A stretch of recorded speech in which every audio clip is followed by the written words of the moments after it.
My name is Bulpett. I'm the manager of Patient Advocacy at Chiesi Global Rare Diseases. I cover 3 disease areas in the endometabolic portfolio, one of which is acromegaly.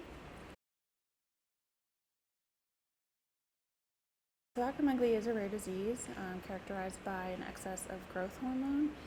Patients often go many years before receiving an accurate diagnosis, and then could be even longer before they meet someone else who's experienced what they've gone through. So isolation is a big concern in this population, and we have heard that this is continuously an unmet need, the mental health aspects of this rare disease. So that's what we wanted to focus on with our poster. Well, chronic stress was one of the top responses for symptoms that patients experience, as well as anxiety, sleep issues, depression, and cognitive fatigue is also a huge one. We dug a little bit deeper and saw not just what are the symptoms, but what are the impacts on their daily life. And the respondents from the survey indicated that these mental health issues affect relationships and self-esteem and working relationships as well. And so we really wanted to show how big of an issue this is and see what we can do to address it.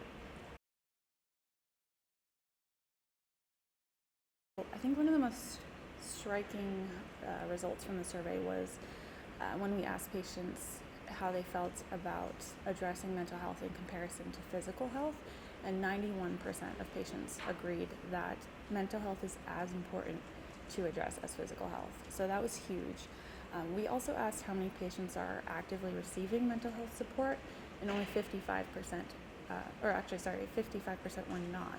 So with that many patients saying that mental health is as important as physical health, but 55% of patients aren't receiving mental health support, we wanted to dig a little bit deeper and figure out why. So we also asked, what are the barriers to you seeking mental health support and finding it? And the most common answer for that was that they didn't feel they could find a mental health provider that understood their experience with acromegaly.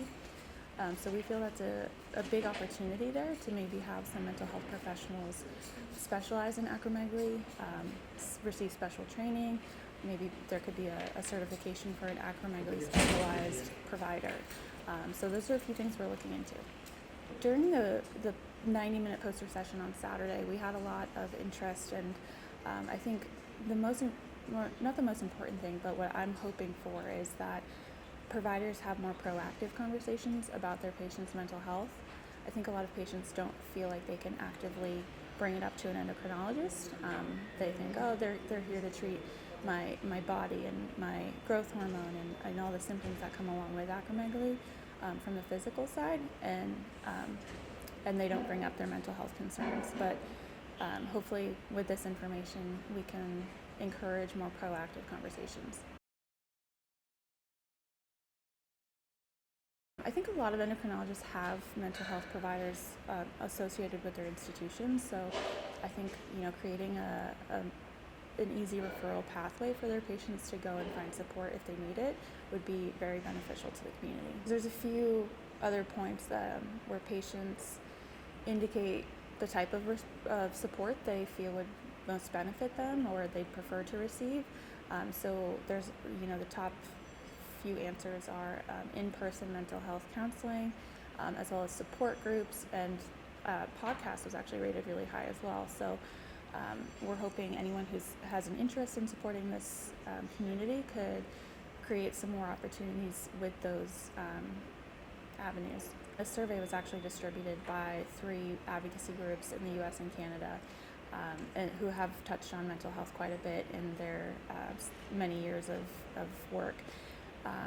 I know that support groups are huge for patients, and hearing from patients directly when they go to the first meeting and meet other acromegaly patients, that it is just a life change for them, because finally, without even speaking words, that these other attendees at meetings know exactly what they've gone through, and even that provides them so much support to know that there's a whole community out there for them, and they can reach out to them if they need peer support as well. And a lot of the advocacy groups also facilitate online support groups, and I know that those are well attended, and the patients get a lot of benefit from that.